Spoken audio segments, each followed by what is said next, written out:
নমস্কার, আমি অনন্যা। চলে এসেছি একটা নতুন ভিডিও নিয়ে। দাম, কবি নারায়ণ গঙ্গোপাধ্যায়। শুরু করছি আজকের ছোট গল্প। স্কুলে কি বিভীষিকায় যে ছিলেন ভদ্রলোক, আমাদের অঙ্ক কষাতেন। আশ্চর্য পরিষ্কার ছিল মাথা। যেসব জটিল অঙ্ক নিয়ে আমরা ঘন্টার পর ঘন্টা পণ্ডশ্রম করেছি, একবার মাত্র তাকিয়ে দেখতেন তার দিকে, তারপরেই এগিয়ে যেতেন ব্ল্যাকবোর্ডে। খসখস করে ঝড়ের গতিতে এগিয়ে চলত খড়ি। হঠাৎ খড়ি ভেঙে গেলে বিরক্ত হয়ে টুকরো দুটো আমাদের দিকে ছুঁড়ে দিয়ে তৎক্ষণাৎ আর একটা তুলে নিতেন। একটু পরেই আমরা রোমাঞ্চিত হয়ে দেখতুম ছবির মতো অঙ্কটা সাজিয়ে দিয়েছেন। পৃথিবীতে যত অঙ্ক ছিল সব যেন ওর মুখস্থ, কিংবা মুখস্থ বললে ঠিক হয় না, মনে হতো আমাদের অদৃশ্য অক্ষরে বোর্ডে আগে থেকেই কষা হয়েছে। অথচ উনি দেখতে পাচ্ছেন ঠিক, আর সঙ্গে সঙ্গে তার উপরে খড়ি বুলিয়ে চলেছেন। অঙ্কে যারা 100-র মধ্যে 100 পায়, ওর ভয়ে তারাই তটস্থ হয়ে থাকতো। আর আমাদের মতো যেসব অঙ্ক বিশারদদের টেনে টুনে কুড়িয়ে উঠতে চাইতো না, তাদের অবস্থা সহজেই কল্পনা করা যেতে পারে। প্রকাণ্ড হাতের প্রকাণ্ড চড় খেয়ে মাথা ঘুরে যেত, কিন্তু কাঁদবার জো ছিল না। চোখে এক ফোঁটা জল দেখলেই ক্লাস ফাটিয়ে হুঙ্কার ঝাড়তেন। পুরুষ মানুষ হয়ে অঙ্ক পারিস নে, তার উপরে কাঁদতে লজ্জা করে না? এখনই পা ধরে স্কুলের পুকুরে ছুঁড়ে ফেলে দেব। তা উনি পারতেন। ওর চড়ের জোর থেকেই আমরা তা আন্দাজ করে নিয়েছিলাম। পুরুষ মানুষ হয়ে অঙ্ক পারে না এমন অঘটন কল্পনাও করতে পারেন না মাস্টার মশাই। বলতেন, প্লেটোর দোরগোড়ায় কি লেখা ছিল জানিস? যে অঙ্ক জানে না, এখানে তার প্রবেশ নিষেধ। স্বর্গের দরজাতেও ঠিক ওই কথাই লেখা রয়েছে। যদি সেখানে যেতে চাস তাহলে। স্বর্গের খবরটা মাস্টার মশাই কোত্থেকে জোগাড় করলেন তিনিই জানেন।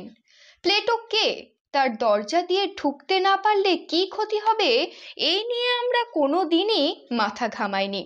তাছাড়া যে স্বর্গে পা দিয়েই জ্যামিতির এক্সট্রা কষতে হবে কিংবা স্কয়ার মেজরের অঙ্ক নিয়ে বসতে হবে, সে স্বর্গের চাইতে লক্ষ যোজন দূরে থাকাই আমরা নিরাপদ বোধ করতুম।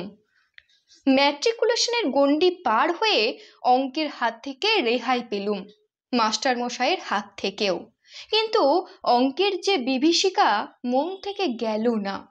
এমএ পাশ করার পরেও স্বপ্ন দেখেছি পরীক্ষার লাস্ট বেল পড়ো, অথচ একটা অঙ্কও আমার মিলছে না। মাস্টার মশাই গার্ড হয়ে একবার আমার সামনে এসে দাঁড়িয়েছেন। দু চোখ দিয়ে তার আগুন ঝরছে, দাঁতে দাঁতে ঘষে বলছেন, মাথার উপর ঘুরন্ত পাখা সত্ত্বেও ঘামে নেয়ে আমি জেগে উঠেছি। মৃদু নীল আলোই দেখেছি চেনা ঘরটাকে। চোখের সামনে আমার পড়ার টেবিল, আমার বইপত্রের স্তূপ। গভীর তৃপ্তির সঙ্গে ভেবেছি এখন আর আমাকে স্কুলে অঙ্ক কষতে হয় না, আমি কলেজে বাংলা পড়াই।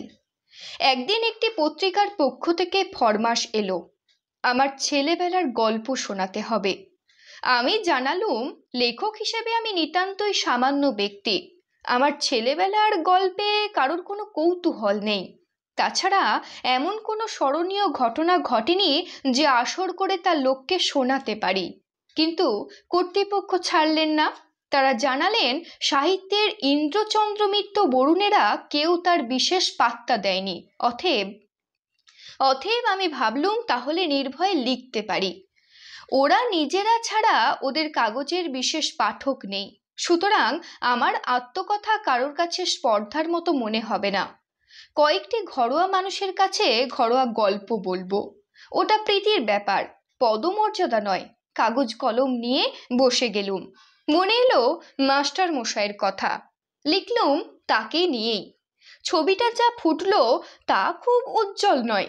লেখবার সময় কল্পনার খাদ কিছু মিশিয়ে নিলুম, সেটা বলাই বাহুল্য।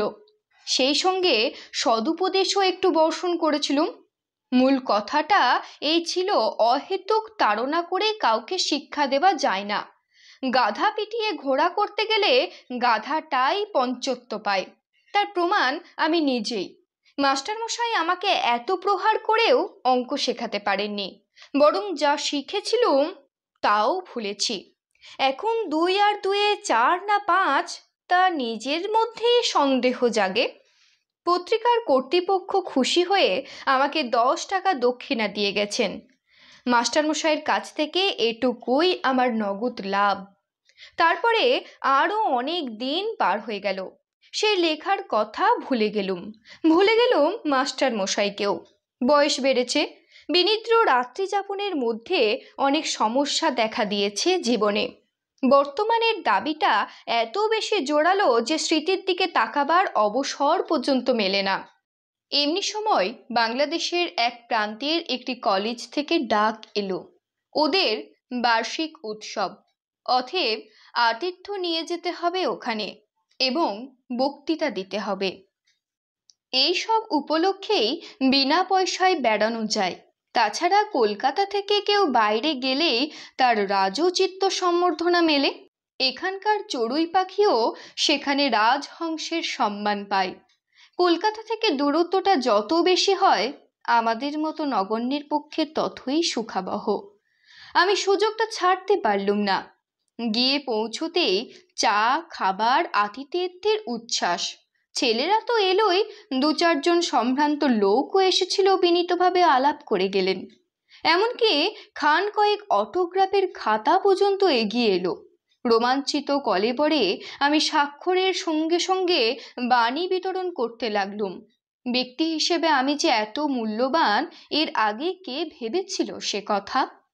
সভায় জাঁকিয়ে বক্তৃতা দিয়ে গেলাম।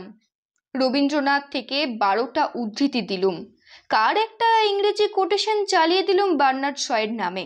শেষে দেশের তরুণদের নিদারুণভাবে জাগ্রত হতে বলে যখন টেবিলে একটা প্রকাণ্ড কিল মেরে বক্তৃতা শেষ করলুম, তখন অল্পের জন্য ফুলদানিটা রক্ষা পেল, আর হলো ফাটানো হাততালিতে কান বন্ধ হবার জো।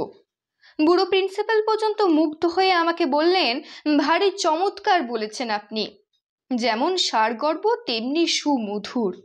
আমি বিনীত হাসিতে বললুম, আমার শরীরটা তেমন ভালো নেই, তাই মনের মতো করে বলতে পারলুম না। পাশে দাঁড়িয়ে থাকা ছেলেরা বিস্ময়ে চোখ কপালে তুলল। শরীর ভালো নেই তাতেই রকম বললেন স্যার? শরীর ভালো থাকলে তো, অর্থাৎ প্রলয় হয়ে যেত। আমি উদার হাসি হাসলুম, যদিও মনে মনে জানি এই একটি সর্বার্থ সাধক বক্তৃতাই আমার সম্বল। রবীন্দ্র জন্মোৎসব থেকে বন মহোৎসব পর্যন্ত এটাকেই এদিক ওদিক করেই চালিয়ে দিই। শ্রুতিতে ফিত মনে চায়ের পেয়ালায় চুমুক দিয়েছে। এমন সময় একটি ছেলে এসে খবর দিল, এক বুড়ো ভদ্রলোক আমার সঙ্গে দেখা করতে চান। প্রিন্সিপাল বললেন, বেশ তো, ডেকে আনো এখানে। ছেলেটি বললেন, তিনি আসতে চাইছেন না, বাইরের মাঠে দাঁড়িয়ে রয়েছেন। আমার বক্তৃতায় নিশ্চয়ই কেউ অভিভূত হয়েছেন, আমাকে অভিনন্দন জানাবেন। এই অভিজ্ঞতা আগেও হয়েছে, সুতরাং দাক্ষিণাত্যে পুলকিত চিত্তে আমি বললুম, আচ্ছা চলো, আমি যাচ্ছি। হলের বাইরে ছোট্ট একটা মাঠ, তরল অন্ধকার ঢাকা। এত আলো থেকে বেরিয়ে এসে প্রথমে ভালো করে কিছু দেখতে পেলুম না। তারপর চোখে পড়ল মানুষটিকে। কুঁজো লম্বা চেহারা, মাথায় সাদা চুলগুলো চিকমিক করছে। ডাকলেন, সুকুমার। আমি চমকে গেলাম। এখানে কেউ আমার নাম ধরে ডাকতে পারে সেটা যেমন আশ্চর্য, তার চেয়েও আশ্চর্য ওই গলার স্বর। আমার মনটাকে অদ্ভুতভাবে দুলিয়ে দিল। স্মৃতির অন্ধকার থেকে একটা ভয়েসের মৃদু শিহরণ আমার বুকের ভিতর দিয়ে বয়ে গেল। আমাকে চিনতে পারছো সুকুমার? আমি চিনেছি। ভয় পাওয়ার অর্থটা বুঝতেও আর বাকি নেই। ওই ডাক শুনে ছেলেবেলার বহুদিন আমার গায়ে রক্ত হিম হয়ে এসেছে। জানি এখনই একটা ভয়ঙ্কর চর আমার পিঠের উপর নেমে আসবে। সেই ভয়টার কঙ্কাল লুকিয়েছিল মনের চোরাকুটিতে। ওই স্বর বিদ্যুতের আলোর মতো তাকে উদ্ভাসিত করে তুলেছে। আমার মাথা তখনই ওনার পায়ে নেমে এলো। মাস্টার মশাই, আপনি? মাস্টার মশাই বললেন, বেঁচে থাকো বাবা, যশস্বী হও। রিটায়ার্ড করার পর এখানে এসেই মাথা গুঁজেছি, বাড়ি থেকে বেরোই না। আজ তুমি বক্তৃতা করবে শুনে ছুটে এসেছি। খুব ভালো বলেছ সুকুমার, খুব খুশি হয়েছি। কিন্তু আমি খুশি হতে পারলুম না। বিজ্ঞানের ছাত্র ছিলেন মাস্টার মশাই। বুদ্ধিতে ছুরির ফলার মতো ঝকঝক করত চোখ। আজ আমার বক্তৃতার ফাঁপা ফানুস দিয়ে যদি ওকে ভোলাতে পেরে থাকে, তাহলে সেটা আমার কৃতিত্ব নয়, ওর মনের বয়স বেড়েছে বলে। অপরাধীদের মতো চাইলুম, না স্যার, আপনার সামনে। মাস্টার মশাই আমাকে বলতে দিলেন না। তোমরাই তো আমাদের গর্ব, আমাদের পরিচয়। কিছুই দিতে পারিনি, খালি শাসন ছাড়া। পীড়ন করেছি বলতে বলতে জামার পকেট থেকে বের করলেন শত ছির্ণ একটি জীর্ণ পত্রিকা। একদিন আমার ছেলে এইটি এনে আমাকে দেখালেন। পড়ে আনন্দে আমার চোখে জল এলো।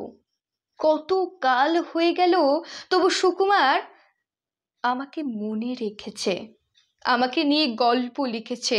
সকলকেই লেখা আমি দেখাই, বলি দেখো আমার ছাত্র আমাকে অমর করে দিয়েছে। মুহূর্তে আমার জিভ শুকিয়ে গেল। লজ্জায় আত্মগ্লানিতে আমার মাটিতে মিশে যেতে ইচ্ছে করল। একটা কিছু বলতে চেষ্টা করলুম, কিন্তু মুখে কথা ফুটল না। মাস্টার মশাইয়ের গলা ধরে এসেছিল। একটু চুপ করে থেকে বললেন, কি যে আমার আনন্দ হয়েছে সুকুমার, কি বলবো। তোমার এই লেখাটা আমার সব সময় আমার সঙ্গে থাকে। দু একজন বলে যেমন ধরে ধরে মারতেন, তেমনি বেশ শুনিয়ে দিয়েছে আপনাকে। আমি বলি, শোনাবে কেন, কত শ্রদ্ধা নিয়ে লিখেছে। আর সত্যিই তো, অন্যায় যদি করেই থাকে, ওরা ছাত্র, ওরা সন্তান, বড় হলে সে অন্যায় আমায় শুধরে দেবে বই কি। জানো সুকুমার, আনন্দে তোমাকে আমি একটা চিঠিও লিখেছিলুম, কিন্তু পাঠাতে সাহস হয়নি। তোমরা এখন বড় হয়ে গেছো, এখন।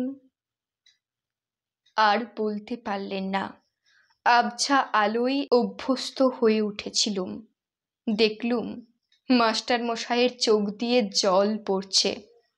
মনে হলো স্নেহ, মমতা, ক্ষমার এক মহাসমুদ্রের ধারে এসে দাঁড়িয়েছি। সেই স্নেহ কোটি মণি মাণিক্য দিয়ে যার পরিমাপ হয় না, সেই মমতা যার দাম সংসারের সব ঐশ্বর্যের চাইতে বেশি, সেই ক্ষমা কুবেরের ভাণ্ডারকে ধরে দিয়েও যা পাওয়া যায় না। আমি তাকে 10 টাকায় বিক্রি করেছিলুম। এ অপরাধ আমি বইব কি করে? এ লজ্জা আমি কোথায় রাখব? গল্পটি যদি আপনাদের ভালো লেগে থাকে, তাহলে চ্যানেলটি সাবস্ক্রাইব করে যাবেন এবং আমার ফেসবুক পেজটি ফলো করে রাখবেন। ধন্যবাদ। সকলে ভালো থাকুন, সুস্থ থাকুন।